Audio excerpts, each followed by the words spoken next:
somatização com o aparecimento neles dos primeiros sinais de doença, pois para lá que a energia reprimida se transferiu e se localizou. Em outras situações, as manifestações do descontrole dessas energias geram crises de fúria, predisposições ao suicídio, apatias, acerbações sexuais, paralisias histéricas, sentimentos de culpa, fobias e outros tantos transtornos espirituais e mentais. Todas as vezes que somos incomodados ou defrontados com agressores, o impulso de raiva vai surgir. Ele é automático, em nosso estado de alerta, que nos vigia e que nos defende de tudo aquilo que pode nos comprometer ou destruir.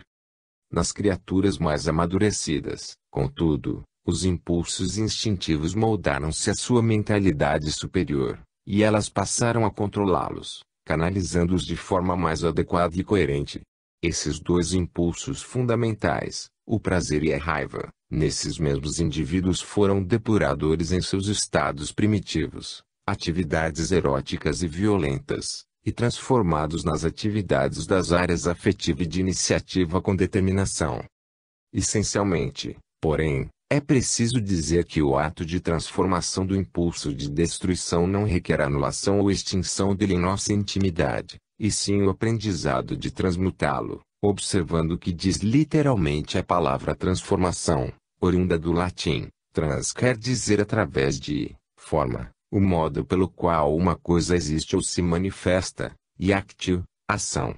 Entendemos por fim que, através de novas ações, mudaremos as formas pelas quais a raiva se manifesta, sem, todavia, aniquilá-las ou exterminá-las. Com essa visão, a proposta salutar de canalizar e sublimar a agressividade é promover-nos profissionalmente, criando atividades educativas, usando práticas do esporte e outras tantas realizações. Todos aqueles que se dedicam às atividades nas áreas da criatividade, como poetas, pintores, oradores, escultores, artesãos, escritores, compositores e outros, fazem parte das criaturas que direcionam seus impulsos de agressividade para as artes em geral, sublimando-os. Por sua vez, os que se exercitam fisicamente constituem exemplos clássicos daqueles que escoam naturalmente para o esporte sua energia de raiva. Outros tantos a transformam, redirecionando-a para as atividades junto aos carentes, nas obras e instituições de promoção e assistência social. Quando as crianças insistirem em cortar, destruir, quebrar, arrancar, esmagar, torcer, bater ou amassar, estão apenas manuseando suas emoções emergentes de raiva ou seus impulsos agressivos, para que saibam usá-los no futuro com controle e conveniência. Em vez de censurá-los e criticá-los, devemos oferecer-lhes um material adequado, para que essas manifestações possam ocorrer plenamente, sem dissabores ou demais prejuízos. Desse modo, amar os inimigos não é, pois, ter para com eles uma afeição que não está na natureza. Nossas emoções são energias que obedecem às leis naturais da vida, são previstas nos estatutos da lei de destruição e da lei de conservação, e agem mecanicamente, pois são disparadas ao detectarmos nossos adversários. Não obstante, o contato de um inimigo faz bater o coração de maneira bem diferente do de um amigo, quer dizer, a emoção energética da raiva ativa a glândula suprarrenal, que libera adrenalina no sangue. O coração acelera, a pressão arterial sobe, a respiração se intensifica, os músculos se contraem, daí sentirmos essa sensação estranha e incômoda. Em síntese, amar os inimigos ou adversários, na interpretação do ensino de Jesus Cristo, não é nutrir por eles ódio ou qualquer propósito de vingança, nem mesmo desejar-lhes mal algum. Acima de tudo, o Mestre queria dizer que nossas emoções inatas de raiva, em nosso atual contexto evolutivo, não querem, em verdade, destruir nada do que está fora de nós, como se fazia nos primórdios da evolução. Ao contrário, elas querem nos defender, destruindo conceitos, atitudes e pensamentos dentro de nós, os quais nos tornam suscetíveis e vulneráveis ao mundo e, consequentemente, nos fazem ser atacados, machucados e ofendidos. 44. Desapego familiar. Capítulo 14. Item 5. Mas ele lhes respondeu: Quem é minha mãe e quem são meus irmãos? E olhando aqueles que estavam sentados ao seu redor, eis, disse, minha mãe e meus irmãos, porque todo aquele que faz a vontade de Deus, este é meu irmão, minha irmã e minha mãe.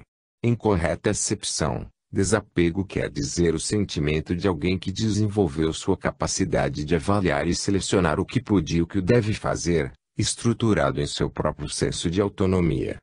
Agarrar-se a familiares de modo exagerado gera desajustes e doenças psicológicas das mais diversas características, desde a mais leve das inseguranças, se deve ou não sair de casa para um passeio a sós, ou que roupa deve usar, até o pânico incontrolável de tudo e de todos, que leva o indivíduo ao desequilíbrio em seu desenvolvimento e maturidade emocional. A reencarnação faz o ser humano exercitar a independência, quando propõe que ele é um viajante temporário entre pessoas, sexo, profissão, países, continentes ou mundos. Não obstante, ela não destrói os laços do amor verdadeiro, antes cria diversos vínculos afetivos entre as almas. Pais, cônjuges, filhos e amigos voltam a conviver em épocas e em posições completamente diferentes, estabelecendo na consciência uma maneira universalista de ver os relacionamentos da afeição e da simpatia, sem aprisionamentos ou dependências. É importante compreendermos que, mesmo em família, não viemos à Terra só para fazer o que queremos, para fazer nossos caprichos ou nos agradar, pois não devemos nos ver como devedores ou cobradores uns dos outros, mas como criaturas companheiras que vieram cumprir uma trajetória evolutiva, ora juntas no mesmo séquito consanguíneo. Desse modo, devemos levar em conta a individualidade de cada membro familiar e respeitá-lo, sem imposições ou submissões, pelo modo peculiar que encontrou de ser feliz e dirigir sua própria existência. Cada pessoa que vive neste planeta deve aprender suas próprias lições, e é inconcebível tentarmos fazer os deveres por elas, porque cada um aprende com suas próprias experiências e no momento propício. Podemos, sim, oferecer aos familiares uma atmosfera de compreensão e apoio, para que tenham por si sós a decisão de mudar quando e como desejarem, atitudes essas possibilitadoras de relacionamentos seguros e duradouros. É imperativo que se entenda que as ações possessivas criam indivíduos serviis e profundamente inseguros, que futuramente precisarão ter sempre os familiares em sua volta, como uma corte, a fim de se sentir amparados.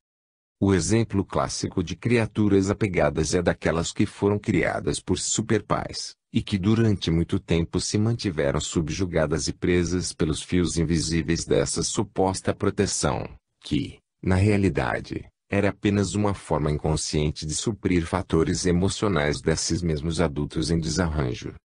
Crianças que foram educadas sob a orientação de adultos incapazes de estabelecer limites às vontades e desejos delas, contentando-as de forma irrestrita, sem nenhuma barreira, desenvolveram dependências patológicas que geraram progressivamente uma acentuada incapacidade de resolver problemas peculiares à sua idade, enquanto outras, nessa mesma idade, mostraram-se perfeitamente habilitadas para encará-los e solucioná-los. Crianças que se jogam ao chão, entre crises de falta de fôlego e de choro fácil, sem nenhuma razão de ser, são consideradas mimadas. Tais comportamentos resultam do fato de terem sido tratadas como incapazes e com atitudes infantilizadas. Pessoas inseguras e insuficientemente maduras educam os filhos da mesma maneira que foram criadas, repetindo para sua atual família os mesmos comportamentos superprotetores que vivenciaram na fase infantil, ou mesmo, portanto têm tido uma enorme experiência de rejeição no lar. Também adotam a superproteção como forma de compensar tudo o que passaram e sofreram na infância. Encontramos uma das maiores lições sobre a liberdade e o desapego nas palavras de Jesus de Nazaré, quando se aproveitou da circunstância em que estavam reunidas várias pessoas, e lançou o ensinamento do amor sem fronteiras. Apesar de respeitar e amar profundamente sua família, exaltou o desapego familiar como a meta que todos deveríamos atingir, a fim de alcançarmos os superiores princípios da fraternidade universal e o verdadeiro sentido da liberdade integral. 45. Grau de sensibilidade. Capítulo 17, item 4.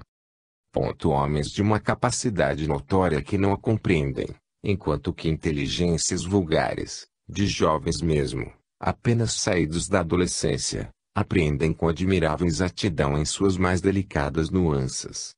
Na realidade, são homens sensíveis todos aqueles que aprenderam a focalizar intensamente a essência das coisas. Sabem sintetizar e observar sem julgamentos prévios as ocorrências e assuntos, examinando-os como eles se apresentam realmente, com uma lucidez e discernimento cada vez maiores. Sensibilidade é patrimônio do espírito que já atingiu um certo grau de percepção e detecção proveniente do âmago dos fatos. Faculdade esta alicerçada no senso de realidade, que tem a capacidade de penetrar nas ideias novas, captá-las e analisá-las sutilmente, com admirável eficiência e exatidão. Há criaturas, porém, que se apegam somente aos fenômenos e manifestações espetaculares do mundo espiritual. Imaturas e insensíveis, não compreendem as consequências éticas existentes por detrás dessas mesmas manifestações. Não percebem os horizontes ilimitados que se descortinam em razão da crença na imortalidade das almas, pois não foram tocadas no coração pelo sentimento de que o universo é o lar que abriga a todos nós, eternos viajantes na embarcação da vida. Por não possuírem a parte essencial, não tomam consciência do fato de que existir é participar de uma constante e eterna renovação, que impulsiona as criaturas ao autoaperfeiçoamento. Há tempo de começar, crescer, transformar e recomeçar, num eterno reciclar de experiências. Todavia, aqueles cujo nível de maturidade foi desenvolvido se diferenciam dos outros, porque focalizam com seus sentidos acurados as profundezas das coisas e, em muitas ocasiões, conseguem até perceber que certas ciências são muito mais espiritualistas do que determinadas crenças ou cultos religiosos. Ciências há que transcendem a vida física pelo somatório de bases universalistas, observam, no interagir das relações entre seres vivos e o meio ambiente, uma associação harmônica de ordem divina e de cunho fraternalista. Por outro lado, certas religiões deixam muito a desejar quanto ao sentimento de fraternidade, prometem recompensas imediatistas e ficam presas a dogmas materialistas de infalibilidade e autoritarismo. Os seres humanos sensíveis estão despertos tanto em seus sentidos externos quanto internos, estão vivos em plenitude, pois experimentam a atmosfera de cada momento. Estão sempre refletindo e discernindo suas emoções e sentimentos, porque já se permitem experimentar toda uma sucessão de sensações, que decorrem das experiências nas relações humanas.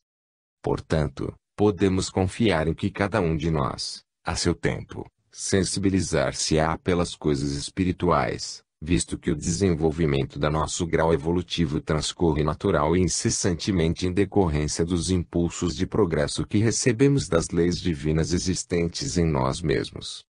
Aqueles que se prendem unicamente aos fenômenos mediúnicos e em nada se transformam espiritualmente encontrarão mesmo assim, nesse comportamento, um primeiro passo que lhes tornará o segundo mais fácil numa outra existência. Trata-se de um processo que não ocorre da noite para o dia, mas que se vai projetando ao longo do tempo e sempre acontece quando estamos prontos para crescer. Aliás, quando o aluno está pronto, o professor sempre aparece. 46. Incógnitas. Capítulo 10, item 18. Todos tendes más tendências a vencer defeitos, a corrigir hábitos, a modificar. Todos tendes um fardo mais ou menos pesado a depor para escalar o cume da montanha do progresso.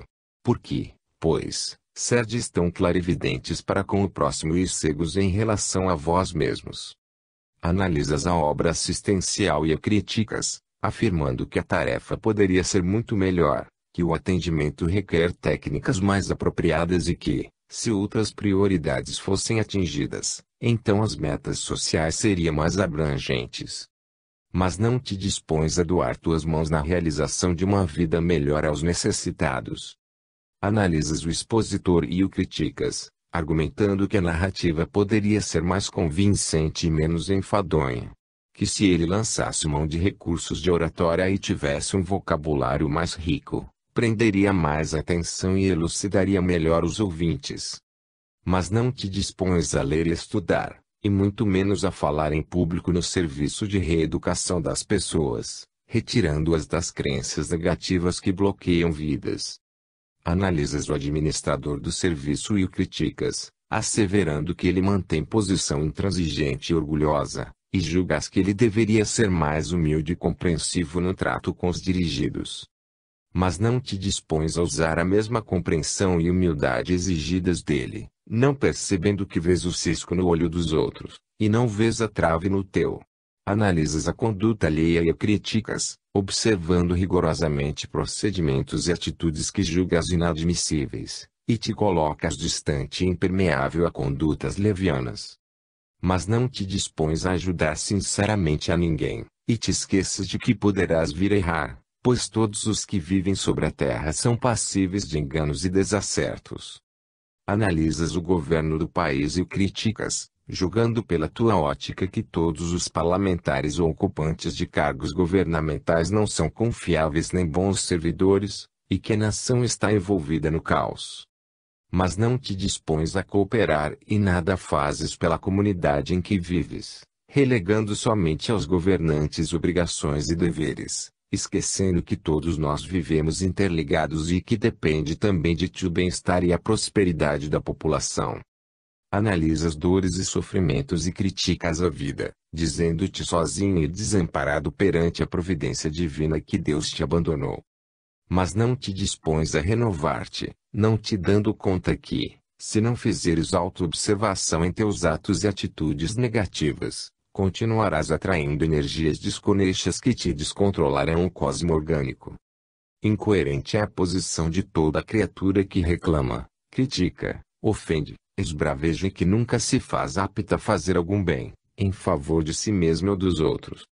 Perplexos ficamos todos nós diante das rogativas das pessoas que solicitam ajuda com os lábios, e nunca com ações, que muito pedem e nunca doam, que somente visualizam as necessidades próprias, e nunca veem a vida como um ritmo cósmico interconectado com todas as coisas, de maneira que o todo é mantido pelo apoio das partes.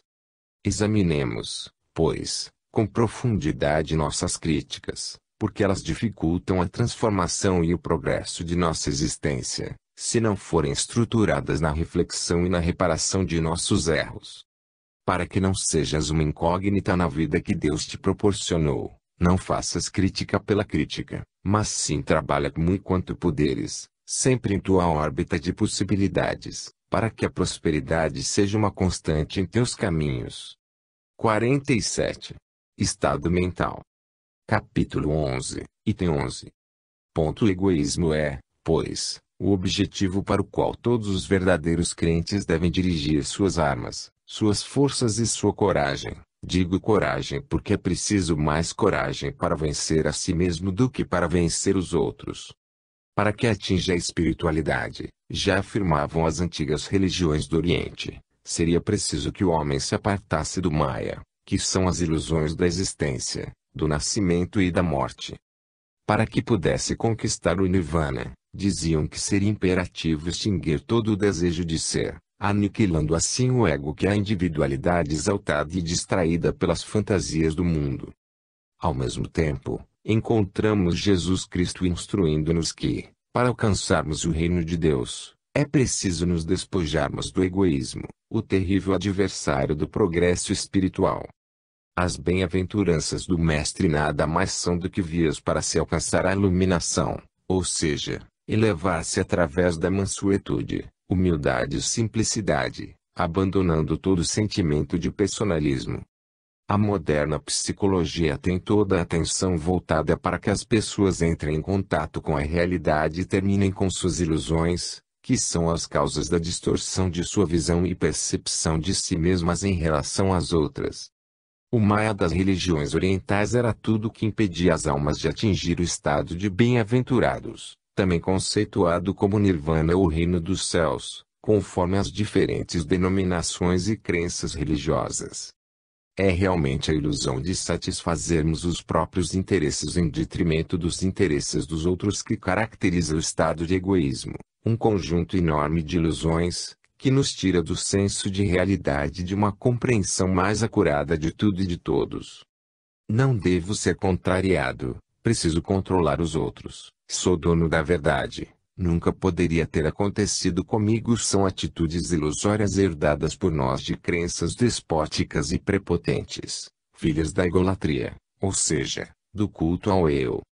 As ilusões de tudo para mim ou de tudo girar em torno de mim vêm do interesse individualista, resquício da animalidade por onde transitamos, em priscas eras, em contato com os reinos menores da natureza. A caça no mundo animal nada mais é do que o uso dos instintos de preservação e conservação. Felinos de grande ou pequeno porte como, por exemplo, o leão e o gato, matam seres indefesos e cordiais, como o antílope e o beija-flor, para alimentar unicamente a si próprios e suas crias. Não devem, porém, ser considerados como egoístas e cruéis, pois somente colocam em prática os mecanismos atávicos de sua criação, frutos da própria natureza. O egoísmo e o orgulho têm a sua fonte num sentimento natural, o instinto de conservação. Todos os instintos têm sua razão de ser e sua utilidade, porque Deus nada pode fazer de inútil. Em quase todas as crianças é perceptível a necessidade exclusivista de atenção dos pais em torno delas, como centro de tudo, com a simples presença no lar de um segundo filho do casal. É natural e compreensível o aparecimento do impulso egóico. O medo de perder suas satisfações, cuidados e compensações psicoemocionais faz com que a criança nessas condições use o instinto de preservação, a fim de conservar o carinho, o afago e o amor, antes somente voltados para ela, e agora divididos com o novo irmão. O denominado ciúme e o egocentrismo infantil não poderá ser considerado anormal, desde que não tome proporções alarmantes.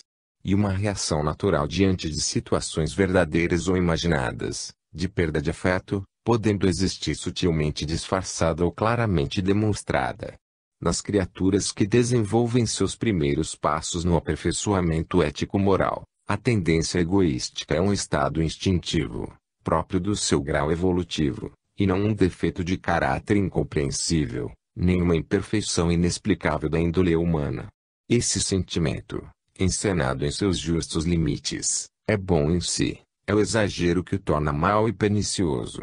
Como o feto necessita, por determinado tempo, do cordão umbilical ou mesmo da placenta para sua manutenção, assim também a humanidade transformará gradativamente esse impulso inato e ancestral, adquirido através dos séculos e séculos, na luta pela sobrevivência nos estágios primitivos da vida. Essa mesma humanidade absorverá no futuro atitudes mais equilibradas e coerentes com seu patamar evolutivo, aprendendo a usar cada vez melhor seus sentimentos, antes somente instintos. Dessa forma, entendemos que o egoísmo, esse agrupamento de ilusões de supremacia, existirá por determinado período de tempo nas criaturas, até que elas consigam se conscientizar de que a atitude de lavar as mãos, de Pôncio Pilatos, isto é, consideração excessiva aos seus interesses pessoais, agindo arbitrariamente, trará sempre desilusões e obstrução na percepção do mundo em que vivemos. Já o exemplo do Cristo nos transfere a uma ampla realidade de que o amor é a única força capaz de nos trazer lucidez e equilíbrio no relacionamento conosco e com os outros. Eis o antídoto contra o egoísmo: não fazer aos outros o que não gostaríamos que os outros nos fizessem. 48. Os olhos do amor. Capítulo 15, item 6. Ainda quando eu falasse todas as línguas dos homens, e mesmo a língua dos anjos, se não tivesse caridade não seria senão como um bronze sonante. A caridade é paciente, é doce e benfazeja, a caridade não é invejosa, não é temerária e precipitada, não se enche de orgulho, não é desdenhosa, não procura seus próprios interesses, não se melindra e não se irrita com nada. Quando Paulo de Tarso definiu a verdadeira caridade, deixando implícito ser a reunião de todas as qualidades do coração, isto é, o amor, diferenciou-a completamente da prestação de serviços aos outros, da distribuição de esmolas, da assistência social, da ajuda patológica aos dependentes afetivos, de compensações de baixa estima, ou de tudo que se referia a atitudes exteriores, sem qualquer envolvimento do amor verdadeiro. Reforçou seu conceito acrescentando que, e quando tivesse distribuído meus bens para alimentar os pobres, e tivesse entregue meu corpo para ser queimado, se não tivesse caridade, tudo isso não me serviria de nada. Muitas vezes, doamos coisas ou favorecemos pessoas, a fim de proporcionar a nós mesmos, temporariamente, uma sensação de bem-estar, de poder íntimo ou de vaidade pessoal, como que compensamos nossos desajustes emocionais e complexos de inferioridade.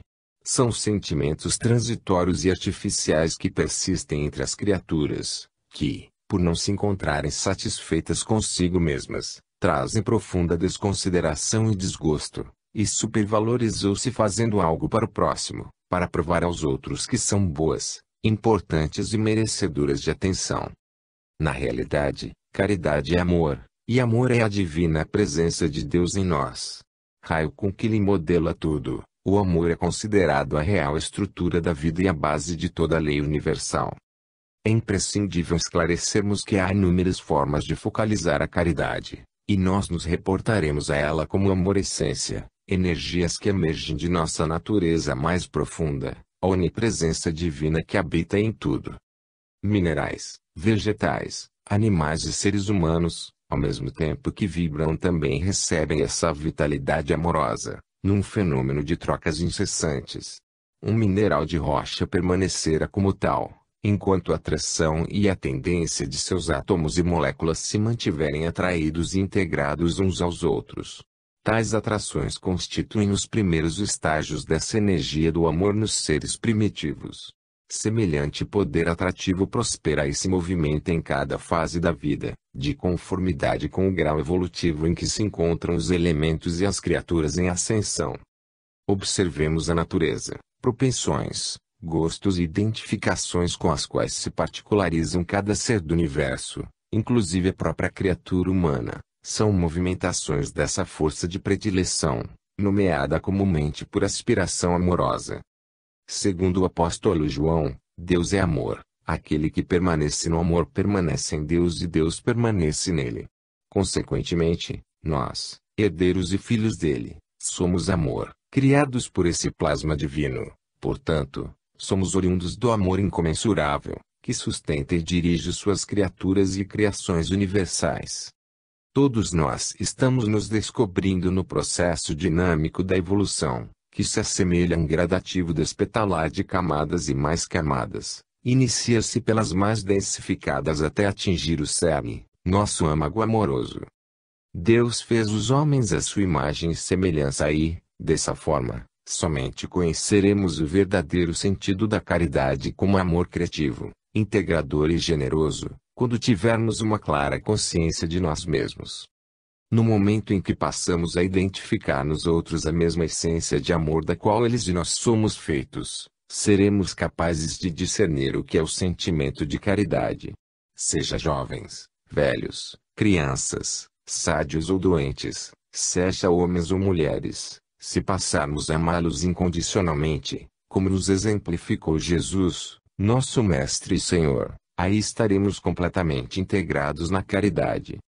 Caridade não consiste em assumir e comandar sentimentos, decisões, bem-estar, problemas, evolução e destino das pessoas, aquilo, enfim, que elas podem e devem fazer por si mesmas, porque quando tentamos reduzir as dificuldades delas, responsabilizando-nos por seus atos, estamos também impedindo seu real crescimento e amadurecimento, somente alcançados através das experiências que precisam enfrentar. Assim, distorcemos a genuína mensagem da caridade, do amor ou da doação verdadeira. Encontramos ainda na primeira epístola de João, não escrevo um novo mandamento, mas sim aquele que tivemos desde o princípio, que amemos uns aos outros. Quanto mais limitada e particularizada for a maneira de viver o amor, menor será a nossa consciência de que todos os seres humanos têm uma capacidade ilimitada de amar ao mesmo tempo muitas pessoas. Quanto mais o amor for compartilhado com os outros, mais nos desenvolveremos e nos planificaremos na vida. Olhar os outros com os olhos do amor é a grande proposta da caridade. O verdadeiro sentido da palavra caridade, como a entendia Jesus, era benevolência para com todos, indulgência para com as imperfeições alheias, perdão das ofensas. Caridade é amor, e não há amor onde não houver profundo respeito aos seres humanos. Se substituirmos na conceituação de perdão por Jesus as palavras benevolência, indulgência e amor-respeito, compreenderemos realmente esse sentimento incondicional do Mestre por todas as criaturas. Amor-respeito para com todos, amor-respeito para com as imperfeições alheias, amor-respeito aos ofensores. Aqui estão as regras básicas da conduta do Cristo. Não olvidemos, porém, que respeitar os outros não quer dizer ser conivente ou manter cumplicidade. Concluímos ajustando o texto de Paulo ao nosso melhor entendimento. Ainda que eu falasse a língua dos homens e também a dos anjos, ainda que eu tivesse o dom da profecia e penetrasse todos os mistérios, ainda que eu dominasse a ciência e tivesse uma fé tão grande que removesse montanhas, tudo isso não me serviria de nada se não tivesse amor-respeito aos seres humanos. 49. Velhas recordações, velhas doenças. Capítulo 10, item 14. Quantas vezes perdoarei a meu irmão? Perdoar-lhe-eis não 7 vezes, mas 70 vezes 7 vezes. Escutai, pois, essa resposta de Jesus e, como Pedro, aplicai a vós mesmos, perdoai, usai de indulgência, sede caridosos, generosos, pródigos mesmo de vosso amor. Trazemos múltiplos clichês mentais arquivados no inconsciente profundo, resultado de velhas recordações danosas herdadas das mais variadas épocas, seja na atualidade, seja em outras existências no passado distante. Essas fontes emitem, através de mecanismos psíquicos, energias que não nos deixam sair com facilidade do fluxo desses eventos desagradáveis, registrados pelas retinas da alma, mantendo-nos retidos em antigas mágoas e feridas morais entre os fardos da culpa e da vergonha. Por não recordarmos que o perdão a nós mesmos e aos outros é um poderoso instrumento de cura para todos os males, é que impedimos o passado de fluir, não dando ensejo à renovação, e sim a enfermidades e desalentos. Tentamos viver alienados dos nossos ressentimentos e velhas amarguras, distraindo-nos com jogos e diversões, ou mesmo buscando alívio no trabalho ininterrupto, mas apenas estamos adiando a solução futura da dor, porque essas medidas são temporárias. É mais fácil dizer que se tem uma úlcera gástrica do que admitir um descontentamento conjugal. É mais fácil também consentir-se portador de uma frequente cólica intestinal do que aceitar-se como indivíduo colérico e inflexível. Muitas moléstias antes consideradas como orgânicas estão sendo reconhecidas agora como psicossomáticas, porque se encontraram fatores psicológicos expressivos em sua origem. As insanidades físicas são quase sempre traduzidas como somatizações das recordações doentias de ódio e vingança, que, mantidas a longo prazo, resultam em doenças crônicas. Dessa forma, compreenderás que a gravidade e a duração dos teus sintomas de prostração e abatimento orgânico são diretamente proporcionais à persistência em manteres abertas tuas velhas chagas do passado. As predisposições físicas das pessoas às enfermidades nada mais são do que as tendências morais da alma, que podem modificar as qualidades do sangue, dando-lhe maior ou menor atividade, provocar secreções ácidas ou hormonais mais ou menos abundantes, ou mesmo perturbar as multiplicações celulares, comprometendo a saúde como um todo. Portanto, as causas das doenças somos nós sobre nós mesmos, e, para que tenhamos equilíbrio fisiológico, é preciso cuidar de nossas atitudes íntimas, conservando a harmonia na alma. Indulgência se define como sendo a facilidade que se tem para perdoar. Muitos de nós ficamos constantemente tentando provar que sempre estivemos certos e que tínhamos toda a razão. Outros ficam repisando os erros e as faltas alheias. Mas, se quisermos saúde e paz, libertemo-nos desses fardos pesados, que nos impedem de voar mais alto, para as possibilidades do perdão incondicional. Perdoar não significa esquecer as marcas profundas que nos deixaram, ou mesmo fechar os olhos para a maldade alheia. Perdoar é desenvolver um sentimento profundo de compreensão, por saber que nós e os outros ainda estamos distantes de agir corretamente. Por não estarmos, momentaneamente, em completo contato com a intimidade de nossa criação divina, é que todos nós temos, em várias ocasiões, gestos de reflexão e ações inadequadas. Das velhas doenças nos libertaremos quando as velhas recordações do não perdão deixarem de comandar o leme de nossas vidas. 50. Tuas insatisfações. Capítulo 10, item 10. Um dos defeitos da humanidade é ver o mal de outrem antes de ver o que está em nós. Ponto incontestavelmente, é o orgulho que leva o homem a dissimular os próprios defeitos, tanto morais como físicos. Jovens, adultos, idosos, criaturas das várias posições sociais e dos mais diferentes contextos de vida, sofrem a aguilhoada da insatisfação. Muitos solteiros procuram incessantemente parceiros afetivos para que as arças da solidão não possam alfinetar suas necessidades íntimas de se completar no amor, esquecendo-se, porém, de que a solidão é a falta de confiança em nós mesmos, quando nos rejeitamos e nos desprezamos, e não apenas a falta de alguém em nossas vidas. Muitos casados reclamam sistematicamente que já não veem mais o cônjuge com os mesmos olhos de antes e, por isso, sentem-se desiludidos e abalados diante da união infeliz, que outrora julgavam acertada. Contudo, não observaram que a decepção não era com o outro, porém com eles próprios. Por não aceitarem seus fracassos, é que projetam suas incompetências e insatisfações como sendo pelos outros e nunca por si mesmos. Várias criaturas enfrentam a pobreza, lutam incansavelmente para a aquisição de recursos amoedados, tentando dessa forma sair das agruras da miséria. Não percebem, todavia, que prosperidade é uma atitude de espírito, e que quanto mais declaram à sua mente que estão abertas para aceitar a abundância do universo, mais a consciência se torna próspera, que a verdadeira prosperidade não se expressa em quantia de bens materiais que possuem, mas no receber e no dividir todo esse imenso tesouro de possibilidades herdado pela nossa criação divina. Muitos ricos labutam constantemente para acumular mais e mais, e afirmam que isso é necessário para assegurar a manutenção dos bens já amontoados, por previdência e cautela. Não se dão conta de que sua insatisfação é produto da ganância desmedida, por alimentar crenças de escassez e míngua e por acreditar que a riqueza é que os faz homens respeitados e consideráveis, pois ainda não tomaram consciência do que é ser e do que é ter. Outros tantos buscam o poder, como forma de encobrir o desgosto e de se autoafirmar perante o mundo, escravizando em plena atualidade criaturas simplórias e incautas, para satisfazer seu ego neurótico. O desânimo tomou tamanha dimensão em torno deles que acreditam que, mandando arbitrariamente e desrespeitando leis e limites dos outros, podem eliminar o desalento que sempre os ameaça.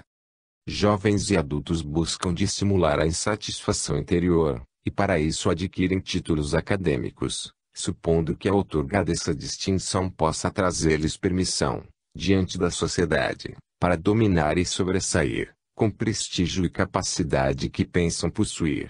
O que ocorre, no entanto, é que não descobriram ainda o verdadeiro prestígio e capacidade, somente possíveis a partir do momento em que investirem em seus valores mais íntimos, em busca do autodomínio. Insatisfação não se cura projetando-a sobre situações, pessoas, títulos, poder, posições sociais, mas reconhecendo a fonte que a produz. Jesus de Nazaré, o sublime preceptor das almas, convoca-nos a distinguir as verdadeiras traves que não nos deixam avistar as causas reais de nossas insatisfações, e nos receita de forma implícita o remédio ideal, através do autodescobrimento, fazer emergir de nossas profundezas as matrizes de nossos comportamentos inadequados, que provocam essa incômoda atmosfera de descontentamento a envolver-nos de tempos em tempos. 51. Perfeição versus perfeccionismo. Capítulo 17, item 1. E se vós não saudardes senão vossos irmãos, que fazeis nisso mais que os outros? Os pagãos não o fazem também. Sede, pois, vós outros, perfeitos, como vosso Pai Celestial é perfeito. As tendências ao perfeccionismo têm raízes profundas e escondidas, revelando, às vezes, um grande medo indefinido e oculto. A diferença principal entre um indivíduo saudável e o perfeccionista é que o primeiro controla sua própria vida, enquanto o segundo é controlado sistematicamente por sua compulsão pertinaz. Trazemos como somatório de múltiplas existências crenças negativas de que nosso valor é medido por nossos desempenhos bem-sucedidos e que os erros nos rebaixariam o merecimento como pessoa. Daí as emoções desconexas de medo, de desagrado e de punição. Como exemplo, pensamos inconscientemente que, se formos imperfeitos e falhos, as pessoas não vão mais confiar em nós, ou jamais teremos sucesso na vida. O transtorno dos perfeccionistas é não se aceitarem como espíritos falíveis, não aceitando também os outros nessa mesma condição, tentando assim agradar a todos e lhes corresponder às expectativas. Às vezes os perfeccionistas podem até pensar, mas não admitem, se eu fracassar, vão me criticar. Em outras ocasiões, insistem em dizer que não pensam assim, demonstrando, porém, o contrário, pois ficam profundamente descontrolados quando cometem algum erro. Se nas fixações pelo desempenho perfeito são necessidades de aprovação e carinho que nasceram durante a infância, se você não fizer tudo certinho, a mamãe e o papai não vão gostar mais de você. São vozes do passado que ecoam até hoje nas mentes perfeccionistas. Esses distúrbios de comportamento levam, em muitas situações, os indivíduos a uma lentidão superlativa para fazer as coisas.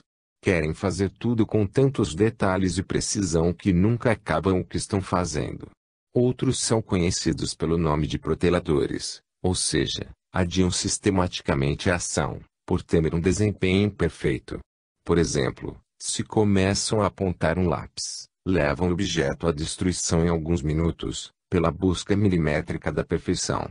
Outros sintomas ou sinais mais comuns: certas pessoas são obcecadas em dispor as coisas simetricamente, de modo que não fiquem 1 centímetro fora do lugar. Quanto mais verificam, mais querem checar e mais têm dúvidas.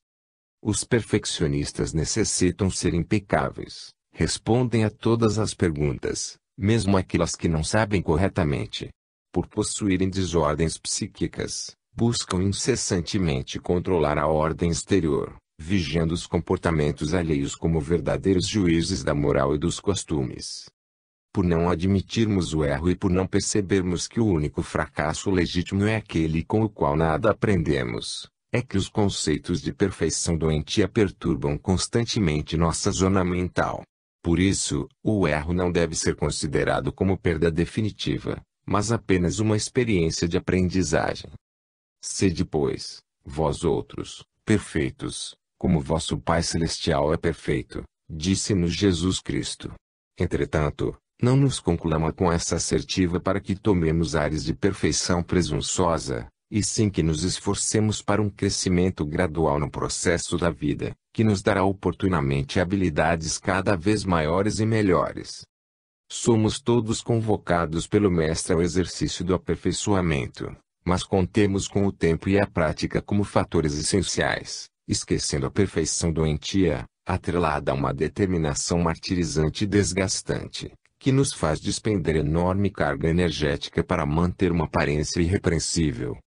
Repensemos o texto cristão, refletindo se estamos buscando o crescimento rumo à perfeição, ou se estamos simulando possuir uma santidade que não suporta sequer o toque da menor contrariedade. 52. Autoperdão. Capítulo 10, item 15. Perdoar os inimigos é pedir perdão para si mesmo. Porque se sois duros, exigentes, inflexíveis, se tendes rigor mesmo por uma ofensa leve, como quereis que Deus esqueça que, cada dia, tendes maior necessidade de indulgência? Nossas reações perante a vida não acontecem em função apenas dos estímulos ou dos acontecimentos exteriores, mas também e sobretudo de como percebemos e julgamos interiormente esses mesmos estímulos e acontecimentos. Em verdade, Captamos a realidade dos fatos com nossas mais íntimas percepções, desencadeando, consequentemente, peculiares emoções, que serão as bases de nossas condutas e reações comportamentais no futuro. Portanto, nossa forma de avaliar e de reagir às atitudes que tomamos em relação aos outros, conceituando-os como bons ou maus, é determinada por um sistema de autocensura que se encontra estruturado em nossos níveis de consciência mais profundos. Toda e qualquer postura que assumimos na vida se prende à maneira de como olhamos o mundo fora e dentro de nós, a qual pode nos levar a uma sensação íntima de realização ou de frustração, de contentamento ou de culpa, de perdão ou de punição, de acordo com o código moral modelado na intimidade de nosso psiquismo. Esse julgador interno foi formado sobre as bases de conceitos que acumulamos nos tempos passados das vidas incontáveis, também com os pais atuais, com os ensinamentos de professores, com líderes religiosos, com o médico da família, com as autoridades políticas de expressão, com a sociedade, enfim. Também, de forma sutil e quase inconsciente, no contato com informações, ordens, histórias, superstições, preconceitos e tradições assimilados dos adultos com quem convivemos em longos períodos de nossa vida. Portanto, ele, o julgador interno, nem sempre condiz com a realidade perfeita das coisas. Essa consciência crítica, que julga e cataloga nossos feitos, autocensurando ou autoaprovando, influencia a criatura a agir do mesmo modo que os adultos agiram sobre ela quando criança, punindo-a, quando não se comportava da maneira como aprendeu a ser justa e correta, ou dando toda uma sensação de aprovação e reconforto, quando ela agia dentro das propostas que assimilou como sendo certas e decentes. A gênese do não perdão a si mesmo está baseada no tipo de informações e mensagens que acumulamos através das diversas fases de evolução de nossa existência de almas imortais. Podemos experimentar culpa e condenação, perdão e liberdade de acordo com os nossos valores, crenças, normas e regras, vigentes, podendo variar de indivíduo para indivíduo, conforme seu país, sexo, raça, classe social, formação familiar e fé religiosa. Entendemos assim que, para atingir o auto-perdão, é necessário que reexaminemos nossas convicções profundas sobre a natureza do nosso próprio ser, estudando as leis da vida superior, bem como as raízes da educação que recebemos na infância, nesta existência. Uma das grandes fontes de autoagressão vem da busca apressada de perfeição absoluta, como se todos devêssemos ser deuses ou deusas de um momento para outro. Aliás, a exigência de perfeição é considerada a pior inimiga da criatura, pois a leva a uma constante hostilidade contra si mesma, exigindo-lhe capacidades e habilidades que ela ainda não possui. Se padrões muito severos de censura foram estabelecidos por pais perfeccionistas à criança, ou se lhe foi imposto um senso de justiça implacável, entre regulamentos disciplinadores e rígidos, provavelmente ela se tornará um adulto inflexível e irredutível para com os outros e para consigo mesmo.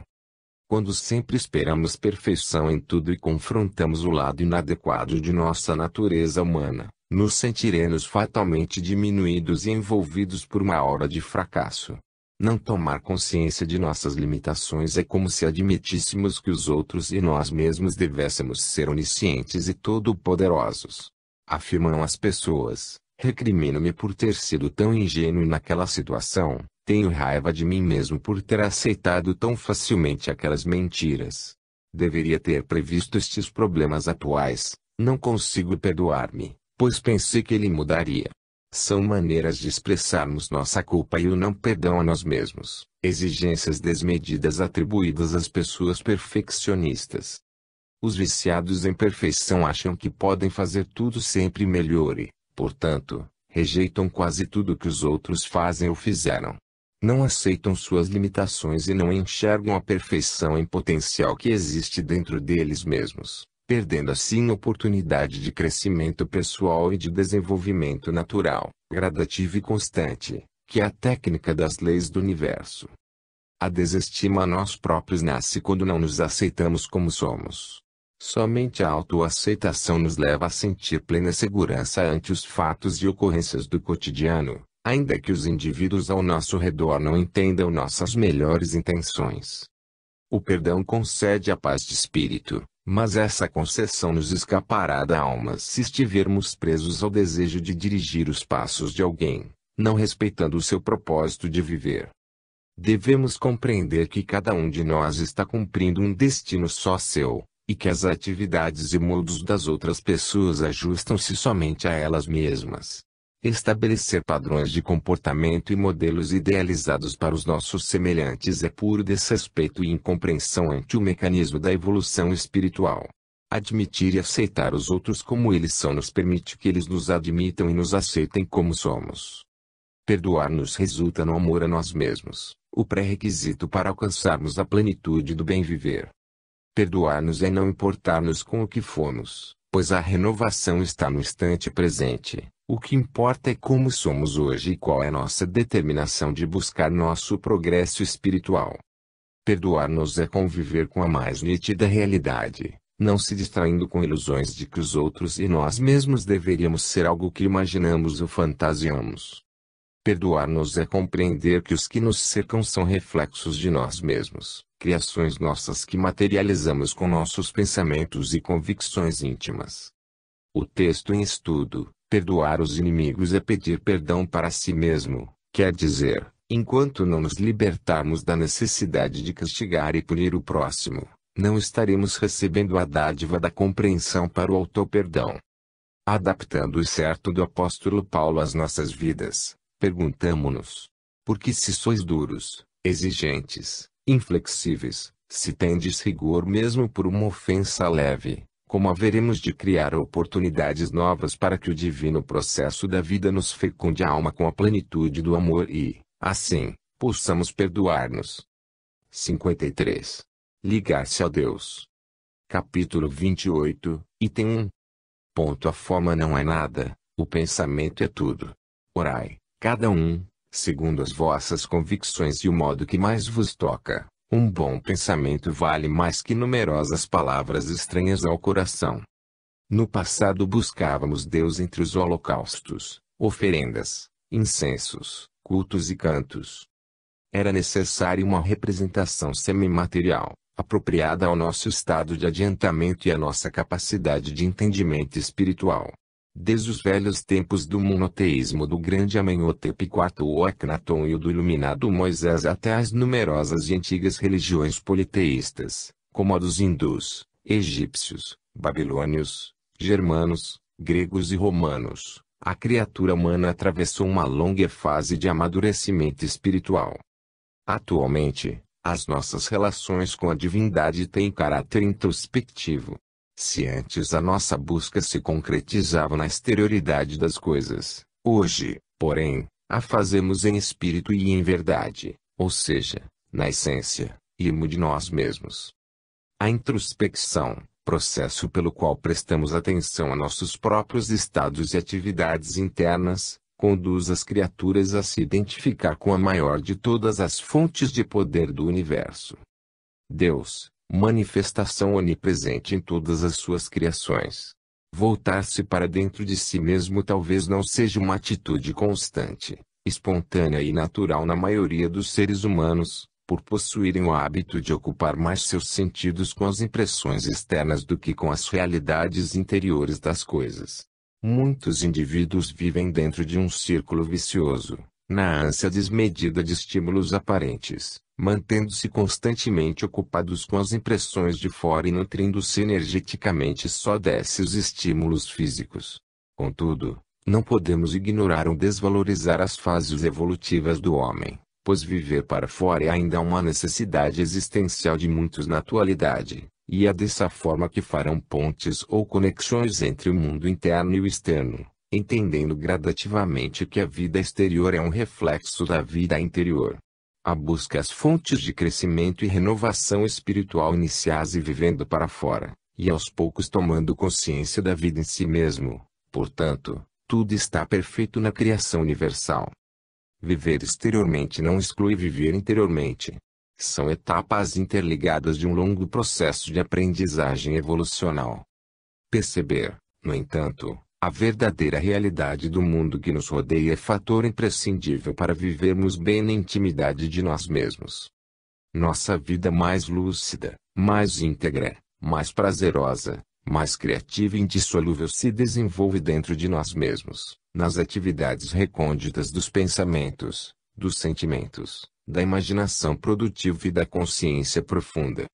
Interiorizar-nos na oração, vivendo cada vez mais a plenitude da vida por dentro, faculta-nos observar o que somos, quem somos e o que realmente está acontecendo em nossas vidas. Facilita também nossa percepção entre o real e o imaginário, diminuindo as possibilidades de iludirmos ou fantasiarmos fatos e ocorrências. Não sabeis que sois um templo de Deus e que o Espírito de Deus habita em vós?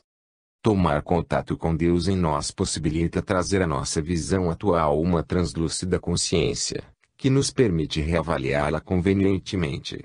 Faculta igualmente localizar os enganos e reformular percepções, para que possamos identificar a realidade tal qual é, pois viver ignorando o significado de nossos atos e impulsos é desvalorizar o nosso processo evolutivo, passando pela vida na inconsciência. Cultivar o reino espiritual em nós facilita-nos escutar a verdade que Deus reservou para cada uma de suas criaturas. Também no cultivo desse reino aprendemos que a felicidade não é determinada por eventos ou forças externas, mas no silêncio da alma, onde a inspiração divina vibra intensamente. Paulo de Tarso escreve aos Efésios: que ele ilumine os olhos dos vossos corações, para saberdes qual é a esperança que o seu chamado encerra. Buscar a Deus com os olhos do coração, na expressão paulina, é reconhecer que é somente olhando para dentro de nós mesmos, descobrindo o que Deus escreveu em todos os corações, é que conseguiremos alcançar a plenitude da vida abundante.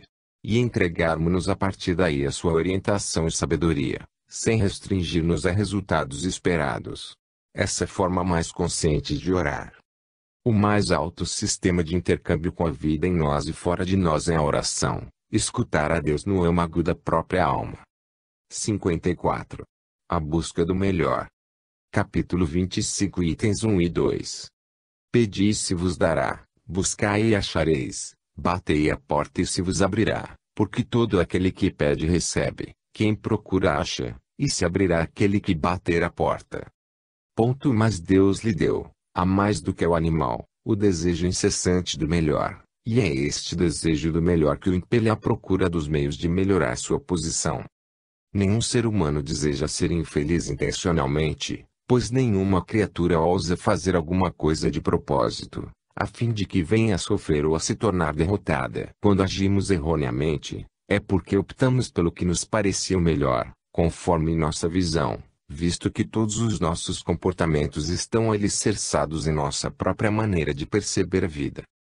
Sócrates afirmava que ninguém que saiba ou acredite que haja coisas melhores do que as que faz, ou que estão a seu alcance, continua a fazê-las quando conhece a possibilidade de outras melhores. A compreensão do melhor depende do desenvolvimento de um raciocínio lógico para cada situação, e se dá na criatura através de uma sequência progressiva, onde se leva em conta a maturidade espiritual adquirida em experiências evolutivas no decorrer dos tempos. Todos nós acumulamos informações, instruções, noções em nossas multifárias vivências anteriores. A princípio, passamos a vivenciá-las superficialmente. Aos poucos, vamos analisando-as e assimilando-as, entre processos de reelaboração, para só depois passar a integrá-las em definitiva em nós mesmos, isto é, incorporá-las por inteiro. Em fazer nosso melhor esta contido quanto de amadurecimento conseguimos recolher nas experiências da vida e também como usamos e interrelacionamos essas mesmas experiências quando deparamos com fatos e situações no decorrer dos caminhos. Fundamentalmente, somos agora o que de melhor poderíamos ser, já que estamos fazendo conforme nossas possibilidades de interpretação, junto aos outros e perante a vida, porque sempre optamos de acordo com nossa gradação evolutiva. Perguntamo-nos, porém, quanto aos indivíduos que matam, mentem, caluniam e fingem, porventura, um ladrão que assalta alguém não saberá o certo, ou o justo. Desconhece o que está fazendo. Instrução é conhecer com o intelecto e, portanto, não é a mesma coisa que saber com todo o nosso ser, isto é, só integraremos o saber de alguma coisa quando ela se encontrar completamente contida em nós próprios. Aí, de fato poderemos dizer que aprendemos e assimilamos totalmente. Assim analisando, apenas o que sentimos